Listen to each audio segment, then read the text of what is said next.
Hello. All right. I hope my sound is good. Hope my sound is good. So this is my first live stream, and it's an experiment with the technology or lack of technology. But as things go on, I'm going to invest in better technology. Quickly invest. So probably in a month or so, if things are going on. From now, I'm just going to use this phone for the maybe the first few live streams. And again, I got a microphone. I hope people can hear me well. So for now, I got a lot on my plate. What I'm planning to do probably is to probably schedule a live stream. Sometimes probably Monday, maybe Monday at 10 p.m. So Monday around this time. All right. We start with that. I don't intend to do too many live streams. I don't have the time for it, but this is a good time. So Monday, and then there's not a lot of the kind of the bigger guys out there. The bigger guys out there, I don't think they really do their live streams on Monday. So I think this is a good day to do it. Monday at 10 p.m. So one live stream a week. That's about as much as I can handle right now. And if I need to change up, then I'll let everyone know. And again, I apologize for if the technology is bad. I apologize, and I'll work on that, getting the software. I have like 3 laptops, and one is like business, and is almost full. The memory is full, business stuff, and I'm using that. So I'm gonna have to.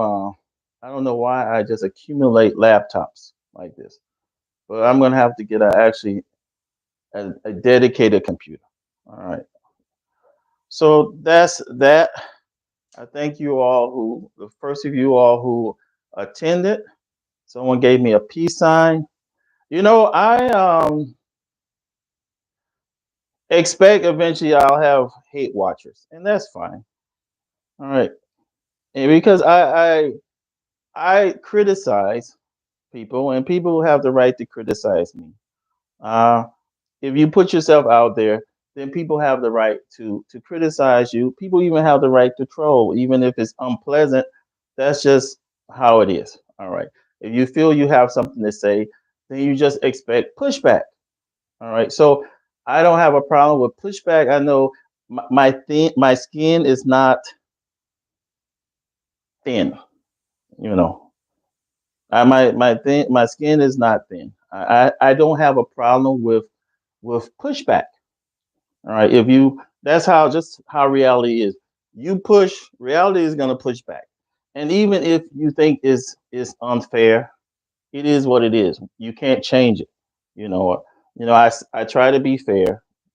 This is my return. I Some of you all know I had a YouTube channel when I was living in Cameroon. All right, over on the continent, and I invested in the the technology and everything. I will have to. All right, someone said I've been watching you since Cameroon. Okay, all right, some of my original people. All right, so I invested in the makeup, all the technology and stuff. I had to like bring it over. The the internet was very shaky. I would have to upload like at midnight. So I have to get up and upload at midnight when there's not a lot of people, you know, on the internet. So that's what I had to do. And the algorithm punished me. One thing you don't we don't realize. And this gets to I guess a upcoming video I'm going to do about why is gonna, it's kind of silly, but it's going to be why Black Americans are better at the Continentals with the crap talking. Why are we better? You know, you'll watch our guy Tariq go in on Africans or Continentals. I consider us all Africans, but the Continentals, and it's like the outcome is he always wins. And then there's the question is, man, we're just much better at it. No, things get dark quicker over there. So you don't grow up with this tradition of talking crap. You know the tradition of talking crap. As much as freedom of speech is being restricted here in the United States, over there, wow, wow. All right. And so I was doing, you know, I haven't really changed much, but when I had the YouTube channel over there, shadow ban, shadow ban, shadow ban, I would get to 100, and then the next day it'd be 120, and then back to 100. Then for a while they let me get to like 200, and then it was like, okay, you're gonna stay at 200. And then I got busy and I stopped uploading. And one day I checked in on the channel, it was like at almost 400.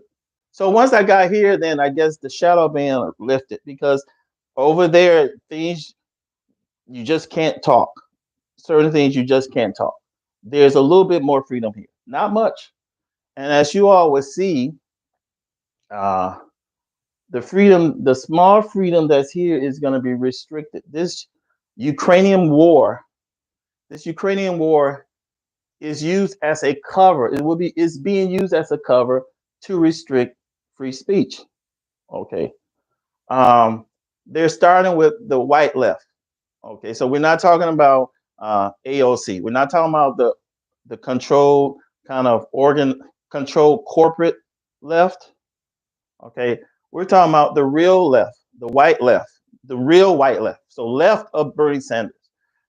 People like Chris Hedges, they've already been clapped. They've already been put in YouTube jail. They've had their videos deleted and everything. The whole group over there. So, yes, RT was actually. I'm talking to one of my subscribers. RT was actually deleted. I think RT. I think is completely gone. I think RT was completely gone. So that's things are gonna get tight now, especially since that guy, the disturbed guy, what he did in New York, and then we got the so-called black cult, uh, you know, back to back down in Atlanta, good old Nature Boy. There's now this excuse to kind of head our way. If you recall, they went after the last time they did a purge, they went after Alex Jones first, and then a week or two later, they went after like Farrakhan. So that's how it works. So it's coming. It's coming. But let's get into the video. All right.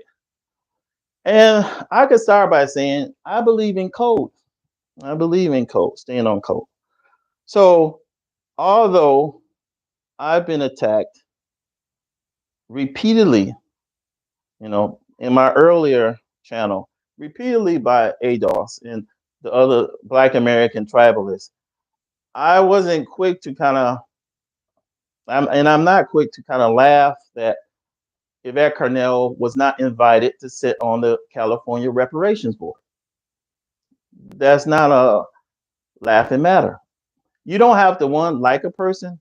You don't have to even agree with a person to say, you know what, that person should have sat on the board. You know, now she's fought tooth and nail for 7 years to be our reparations person. All right. And if you look, the fighting is like something like Game of Thrones. I mean, she really insisted, I'm going to be the reparations person. And so when you had this opening, turns out you're not even on the board. Wow.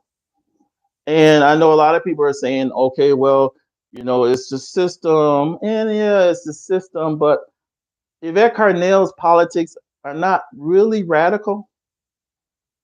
They're unique in the sense that uh, historically we've been Pan Africanist or kind of Pan Africanist minded. Pan Africanist minded. Maybe not Pan Africanist, but Pan Africanist minded. And her innovation, and it wasn't really her innovation, is actually Claude Anderson, the first I know, and I'm sure there was others that kind of zeroed on tribal, not racial, just kind of the tribal. How's our tribe doing? Okay, so Claude Anderson, that I've heard of, the first I heard of who kind of focused on Black Americans, kind of a tribal analysis, was Claude Anderson. But she came along and she really pushed, the tribal, a tribal movement, a tribal political movement. And I've said this, and I'm going to say it a million times. At first, I didn't see a contradiction between being a hardcore, hardline, lifelong Pan Africanist and being a member of a tribal organization.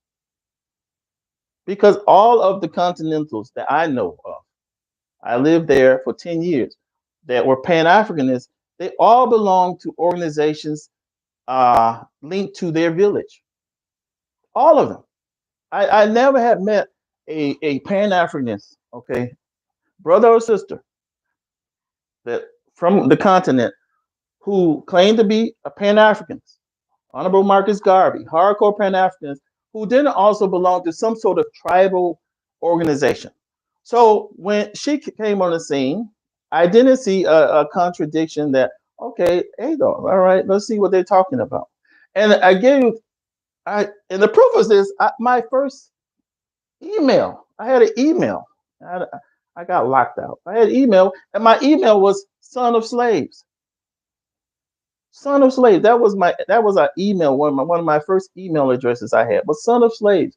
I didn't really see a contradiction between being a member of a tribalist group, a tribal movement, and being a hardcore Pan-Africanist. For you new people who entered this live stream, this is my first live stream. I hope you all hear me well. I'm going to try to do one every Monday. I'm going to try to have good subjects, my juicy subjects, or the subjects I think I need to expand on. I'm going to save it for the live streams Monday around this time at 10. I'm going to try to stay regular. All right. So I didn't see a contradiction.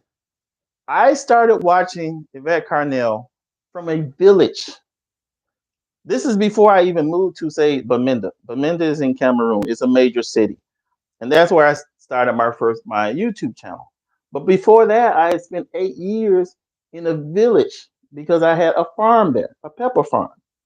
And so I would watch her videos in the village where I was living in the village. I didn't see any contradiction until one day, and I remember this day. I I fixed myself some coffee or something like that, and turn on power on my phone, turn on my data. I had some messages from my family and stuff, and some other business stuff, and then I said, "Let me go into YouTube." Went into YouTube and saw this thing: Pan Africanism is dead. Wow,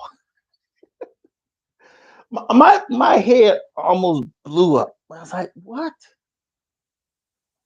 So she's doing one of those type of tribal movements. And what I mean is, hey, Mufasa Shabazz, peace. So I say she's doing one of those tribal movements where and what I mean by those tribal movements, I was thinking about the tribal movements down in South Africa. You know, those regressive kind of reactionary tribal movements that were kind of propped up to fight the freedom fighting. You know about that, right? So we know that during the fight for the ending of apartheid, you had the ANC You had the PAC. You had some of the more, because I was a kid then, but I supported kind of the more radical organizations. Even then, as a teenager, I was kind of left of ANC. Although I remember I don't know what age I was, finding out the address of the ANC and sending them like $10. But I was kind of, even back then, I was kind of left of the ANC. But remember, there was the Zulu had organizations that was fighting Mandela and the other freedom fighters. So that's the first thing that hit when I saw that title. I said, okay, she's gonna be like them. This is a regressive. Okay, this is a regressive tribal movement. So I said, man, it was a disappointment. And I think it was a few months later, it was my time to visit, come back here to Chicago for a visit. It just so happens when I was here, she came through. She had a meeting at the Chicago Public Library meeting room, one of the meeting rooms. So I went out and I wanted to ask her, like, why are you setting up this kind of conflict between Pan Africanism and a Black American tribalism? Why are you setting up this conflict? It's unnecessary. Every Pan Africanist I know over there belong to some sort of, also belong to a tribalist or a village group, a village association. It's not a contradiction unless you make it one. Unless you make it one. Why are you making it one? So that was the question I wanted to ask. Uh, and she had a meet and greet, did some selfies. I actually have a selfie somewhere, me and her. It's somewhere up in the cloud.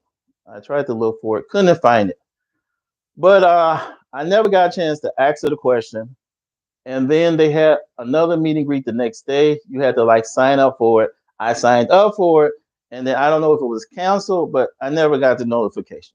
So I never actually asked her, like, okay, why are you setting up this conflict between, okay, Pan Africanism and being a member, being a Pan Africanist and supporting a Black American tribal organization?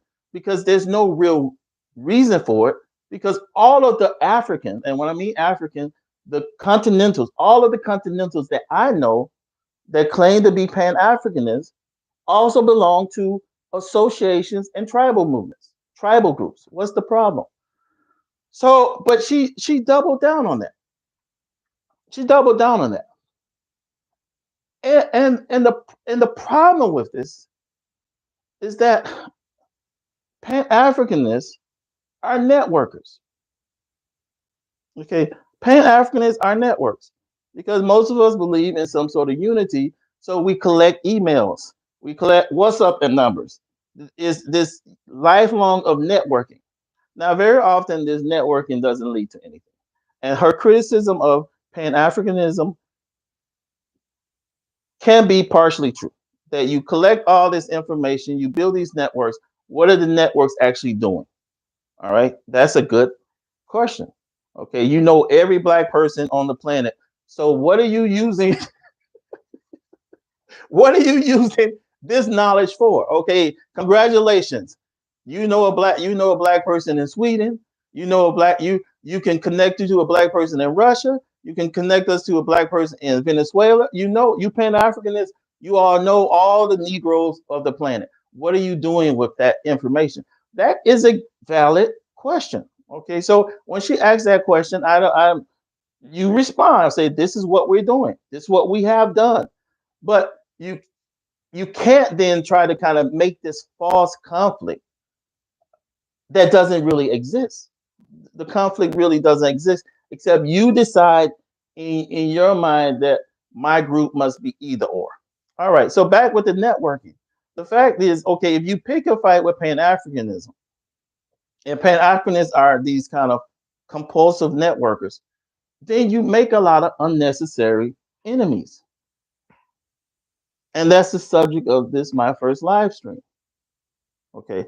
Okay. So then if you make all these enemies, and then the California Reparation Committee meets, Who's there going to be saying, you know what, Yvette needs to be here? This board is illegitimate if you don't have at least Antonio Moore or Yvette Carnell here. Who's there to speak for you? Okay, who's there to speak for you? Why do you need to make these unnecessary enemies? And it affects all of us, because if you're saying you're going to be the point person for reparations, you're insisting I'm the point person for reparations. I'm the politics person. And yes, someone just mentioned that we had like major online Pan-Africanists like Dinest jumping in support. I think Dinest even took it too far. I think uh Dinest took it too far. He went too far. Even actually, they were bashing him. He was still trying to roll with them. But yeah, even Dinez tried for a minute to kind of support them. But why, if you're claiming to be the politics person, and then you have kind of gathered unto yourself, okay, I'm going to have the file for fighting for our reparations. Other people can do other things, police violence, etc. But I'm the reparation person, and something like that involves someone who is extremely skillful in politics. And then you see all these unforced errors, and I think that's the phrase to use: unforced errors. There was no reason for you to pick a fight with Pan Africans. You lost all these friends, all these supporters who will help push you in these rooms that you want to be in. You want to be in these rooms. Okay. You're the one saying, I'm going the file on reparations. There's so many issues that Black people, the 1.2 billion Black people, or even just the 42 to 45 million Black Americans. And you know how I'm using that word, Black Americans. All right. I don't need to use ADOS or FBA. You know what I mean when I say Black Americans. Even if you have this file is just for Black Americans, I'm handling our reparations. And then we see you doing, you know, these having these unforced errors. Unforced errors. I mean, these are errors you didn't even need to engage in. You didn't need to make these mistakes. Okay, there was no mistake. The Pan Africanism was a mistake. The picking a fight with us was a mistake. Here's another one. What is this issue with traveling to Africa? Now, this is different from Pan Africanism, because to be a Pan Africanist, you don't have to travel to Africa. Okay, you're Black wherever you are. You don't have to go to Africa to be a Pan Africanist. That's the whole point of Pan Africanism. But there's this kind of uh, trend. People want to see the place. All right. People are now starting little tourist companies, taking people over to Ghana, South Africa, etc. Right? All right. Why did you need to pick a fight with those people? And you pick a fight to the point where Uncle Phil does a video against you. You all know who Uncle Phil is, the largest pro-Black content creator. Uncle Phil Scott. He does the entire video kind of defending traveling to Africa and pretty much having to push back against you. I don't think he ever mentioned Yvette Carnell's name, but why was that necessary? What was the issue with you having problems with someone traveling to Africa as a tourist? There was no videos. You did no videos complaining when African Americans go to Europe. More African Americans, more Black Americans, let's use that word, because that's what we're talking about, our tribe. Okay. All right. More Black Americans go to Europe than Ghana. You're not making videos criticizing the trip to Europe. What are you doing in Europe? You overpaying for Europe. No one does those videos. Why would you, Yvette Carnell, and your co-founder attack tourism to Africa? Okay. And you attack it to the point where the major pro-Black content creator has to now push back. That's a major loss. That's a major loss. There was no that was unnecessary. Okay, this is unnecessary. I understand that she had a problem with Dr. Boyce walking, and they were sniping at each other. And then he went to Ghana, and she used that opportunity to attack travel to Africa. It was crazy, crazy, crazy. What is this? Why are you not? It came up in something. Someone had a critique, or I don't know if it's a critique or a troll. All right, someone is saying, why are you not promoting the Hidden Colors Museum? Okay. Like I said, I got to work out the technology. Someone had a comment. If whoever did that comment, just bring it back up or retype it and I'll address it. Okay. I don't know what to promote. Why am I promoting the museum? Tariq Nasheed is promoting the museum. All right. So that was an unforced error.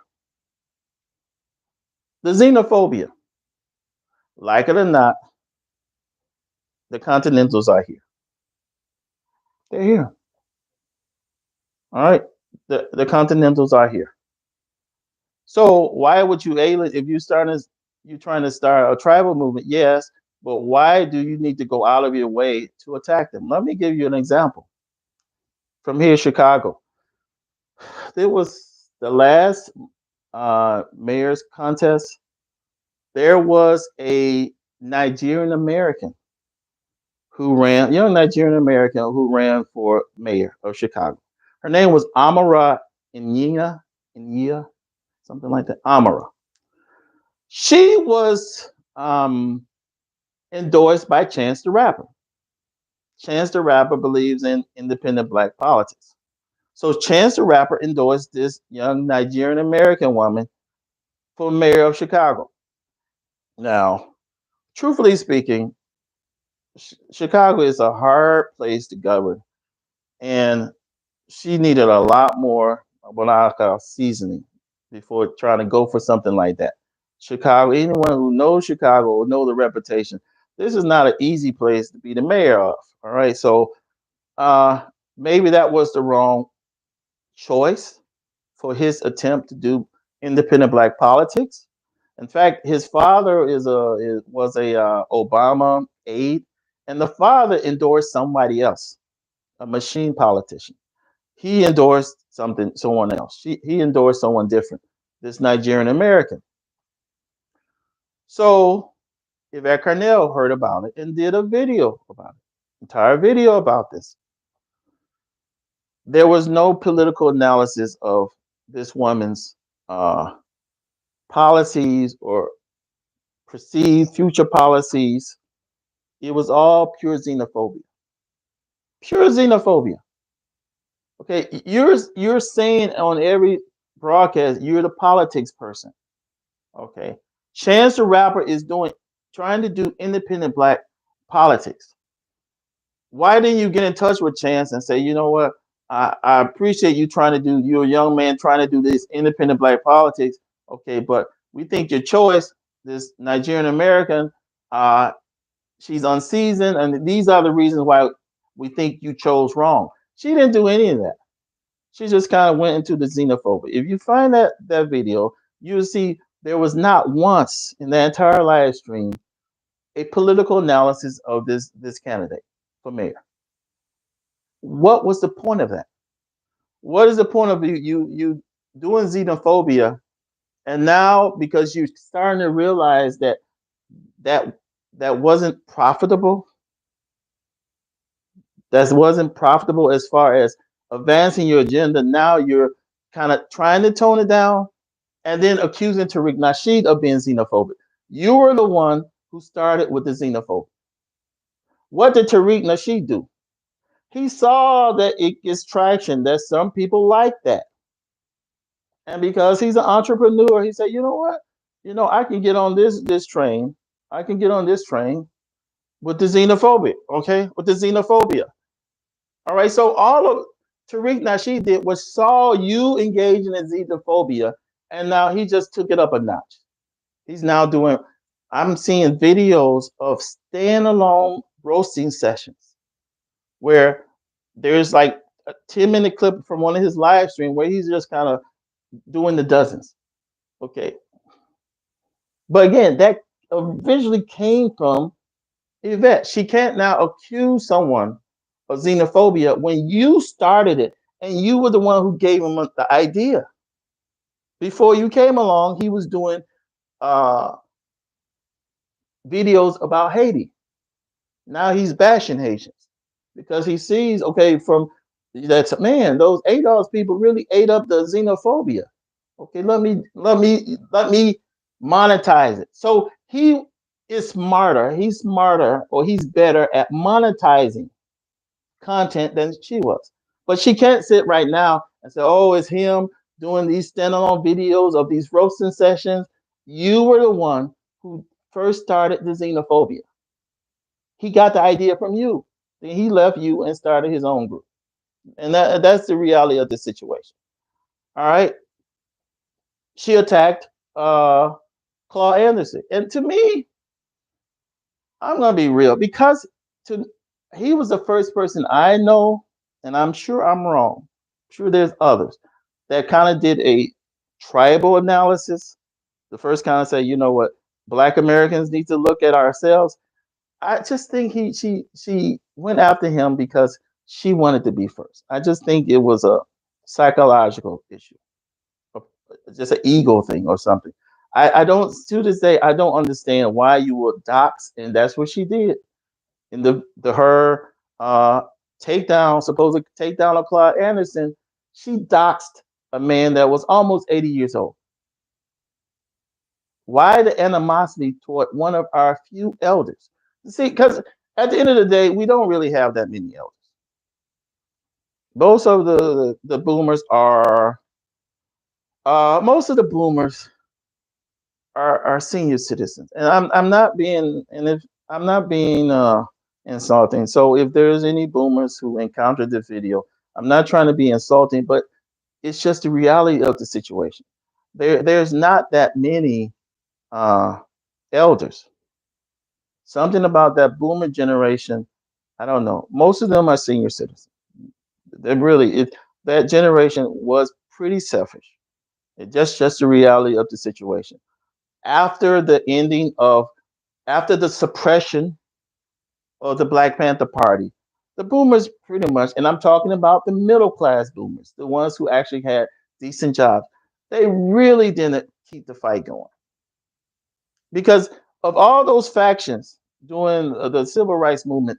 Everyone agreed you needed an independent political base.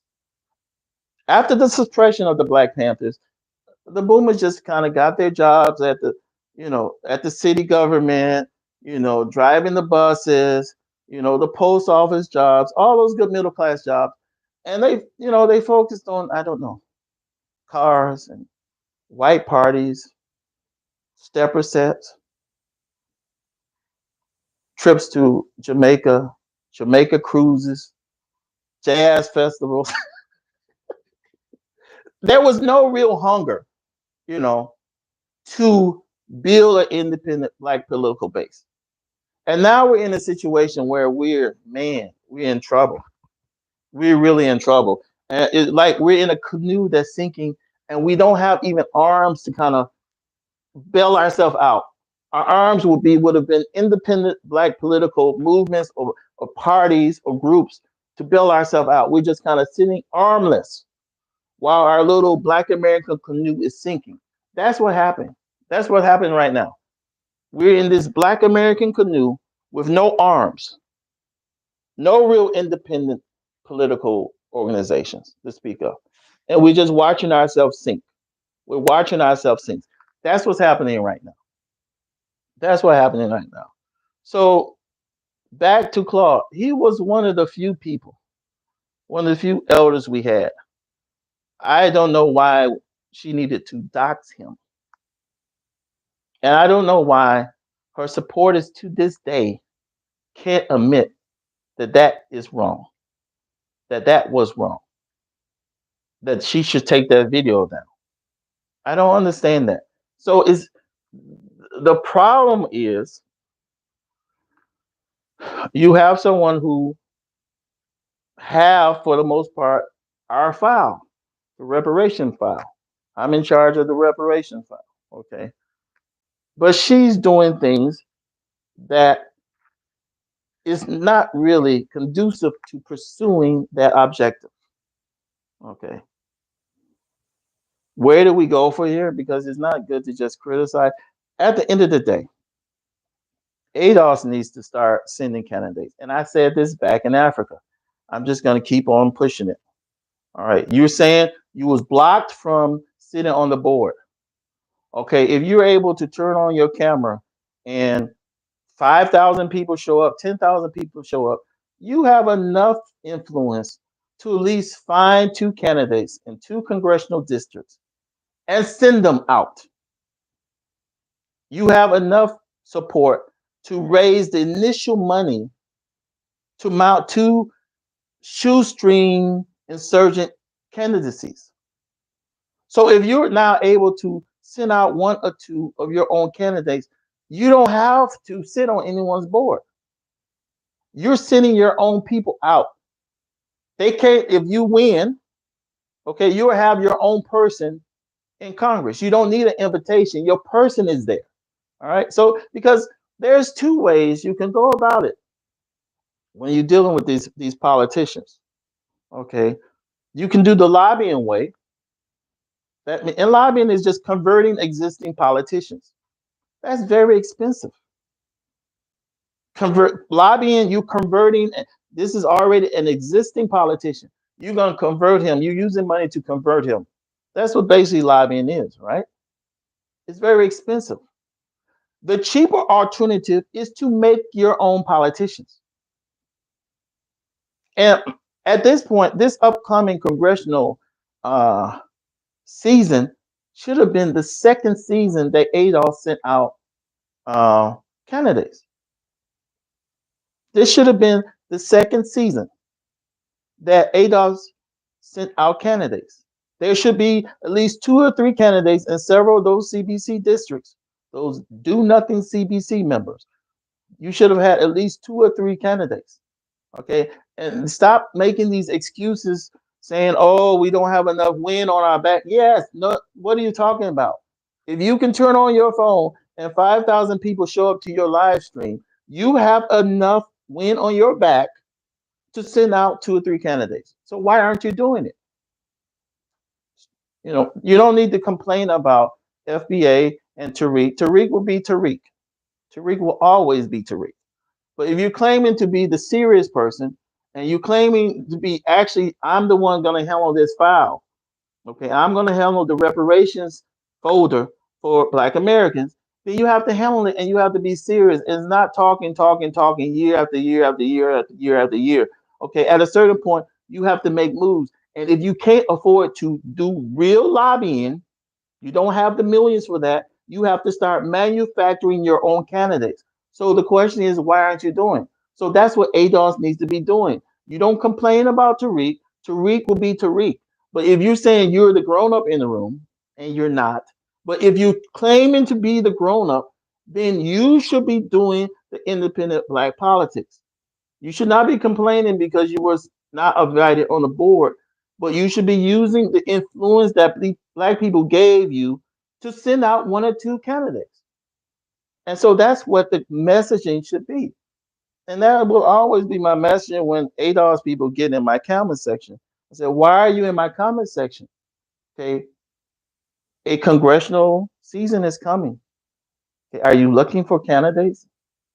Are you going to send out two or three ADOS people to challenge these CBC members? And then it always becomes, oh no, we don't have this. Oh, you have complaints. You have this energy in comment section, but the energy does, you have to, at some point, you have to leave the comment sections. You have to leave internet and get into the physical reality. Physical reality. All right. Physical reality. You can't just complain and talk about I'm the reparations. Everyone is my mom. I'm the mama of everybody. Everybody doing this thing. I'm the leader. And you're not sending out candidates. If you're gonna do it, then you have to do it. All right, and that's my issue with them. Okay, I don't have hate for ADOS, although they've told said though they that two few years ago when they first blew up, man, they were in my comment section heavy with the insults. Where are you from? I bet you are immigrant, all that nonsense. Dude, I'm hardcore black Americans. Mama side, Bessemer, Alabama. Father side, Shaw, Mississippi. Hardcore,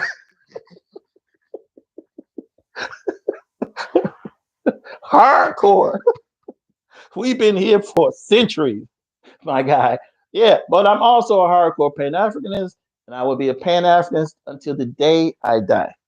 But we need to get this independent black. We need to get the independent black candidates out there. We need to start doing what the boomers were too busy dancing around doing. I'm sure someone knows she's fighting the ADOS candidates that left her organization. They're running separate from her. If that's true, that's unfortunate. Okay, why gather a crowd to do nothing? I don't understand. I don't understand it. I don't understand that. Why are you gathering a crowd if you're not going to do anything? There's a list, and then I'm going to let you all go. All right, and we'll talk about other things. I'll give updates, and so you all know what I talk about, and be sure to kind of join me when you have time. Every Monday around 10 Central Time, I'll have the one weekly live stream. That's as much as I can do right now, and I'll make it interesting. Eventually, I'll get my technology weather, and I'll start bringing in guests, and I will add value. I appreciate people who takes time out to listen to me. I appreciate people who watch my videos because you're busy trying to find money for your family. If you really to take time out from trying to survive to show up at a live stream or watch one of my videos or hear what I have to spit out my mouth, I appreciate it because since I've been back to the United States, I've noticed how tough it is.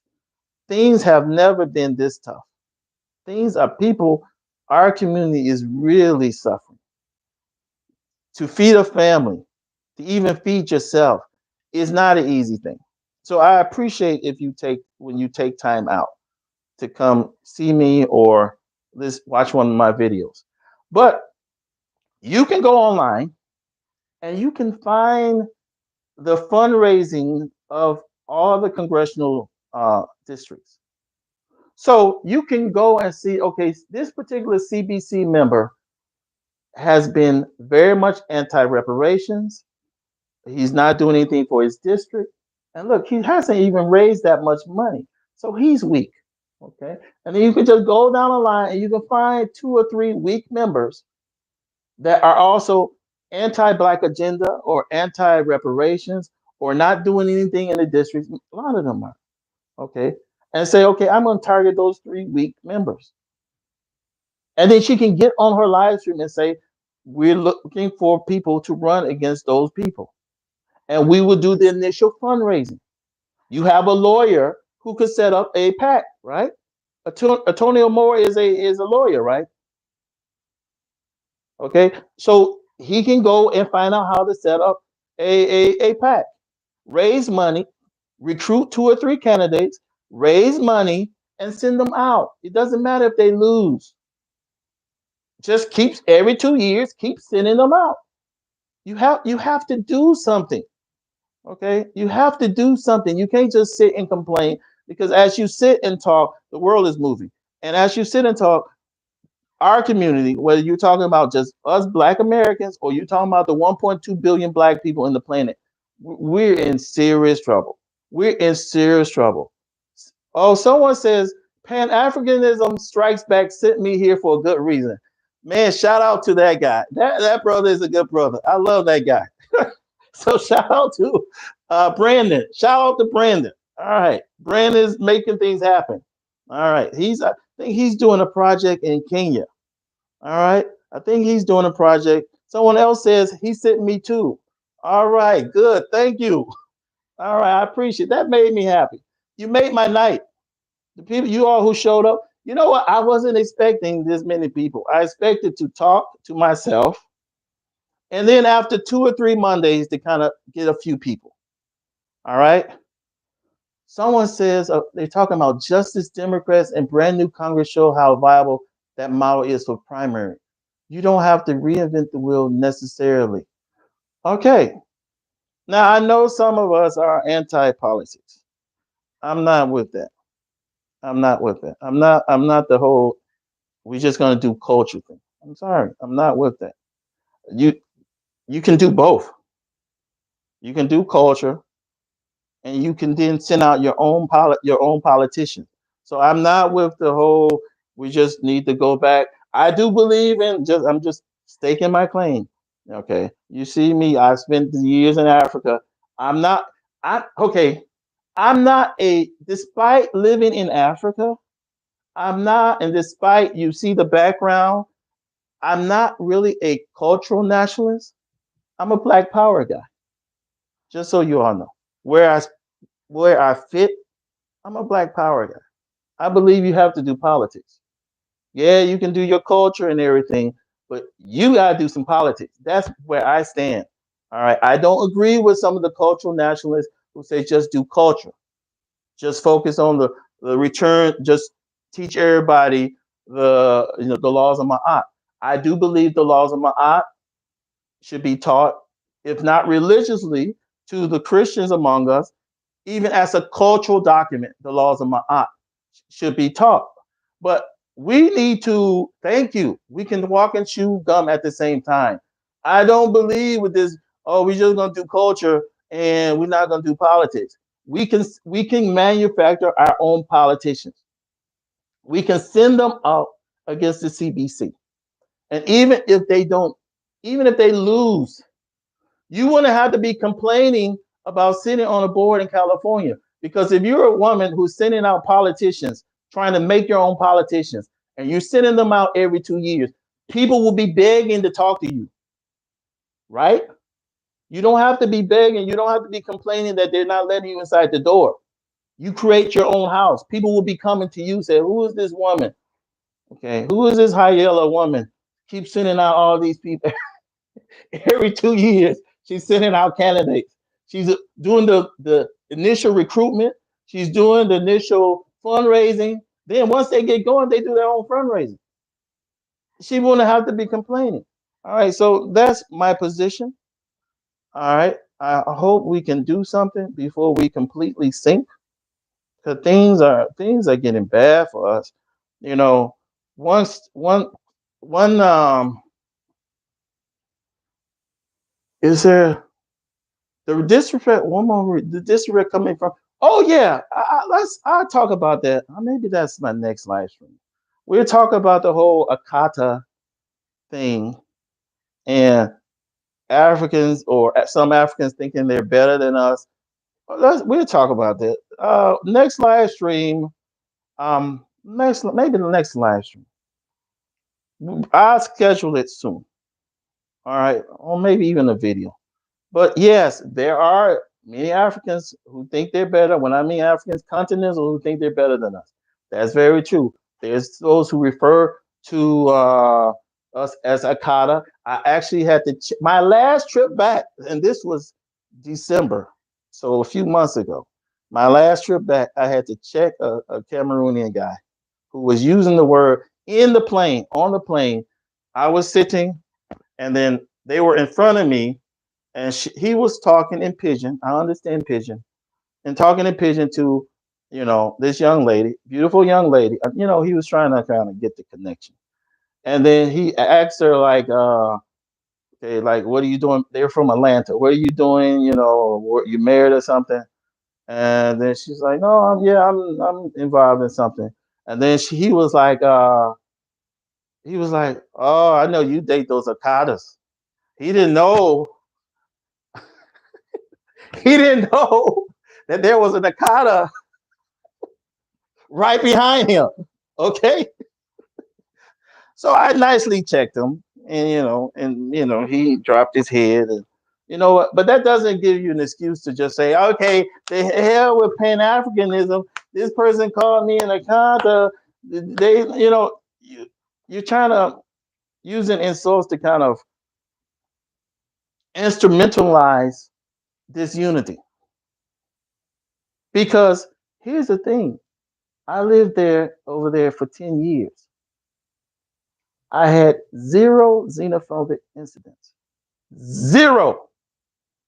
So I just mentioned about a situation on a plane a few months ago, but I lived for a few months in Nigeria, and the Nigeria. I lived mostly in Cameroon. I've traveled all over Africa. I've had zero xenophobic incidents. Zero. I felt nothing but comfort. There's been situations where I've been stolen from, but if you live in Africa, you will be stolen from. That's not targeted to you as a Black American. That's another video I need to do. I would never run out of ideas for videos. I just run out of time. All right, and I've run out of time. This is enough for today. If you ADOS, if you belong in that group, you're try to reach your person, those two, Tony or more, and pressure them to get active. Start sending out candidates. Things are getting rough. If you're the politics person, do the politics. And you'll find out once you start getting into actually doing actual politics, creating politicians, all this pettiness and all this resentment from these people or those people, you won't have it because you'll be too busy trying. If right now you're preparing to send out two congressional candidates against two know nothing, do nothing, corporate capture CBC members, you won't have time for any xenophobia. You won't have time. All right? You won't have time for that. You won't have time. If you're raising money, you're trying to vet, because you have to vet someone very well and make sure this person doesn't have all type of bad stuff in their background. You're vetting. You maybe have to hire a detective to investigate your candidate. You got to raise money. You got to do all that. You don't have time for xenophobia. You won't have time to be complaining that the board didn't put you on, because the board would be begging to put you on, if only to convert you or to subvert you or to buy you out. You understand? People will be trying to bring you in so they can buy you out, right? That's my live stream. This was a successful live stream. I thank everyone who showed up. I will be doing it every Monday at 10, and I'll be researching good ideas, and I will actually have eventually I get paid by May, sometime in May, I have the technology worked out. So God bless you.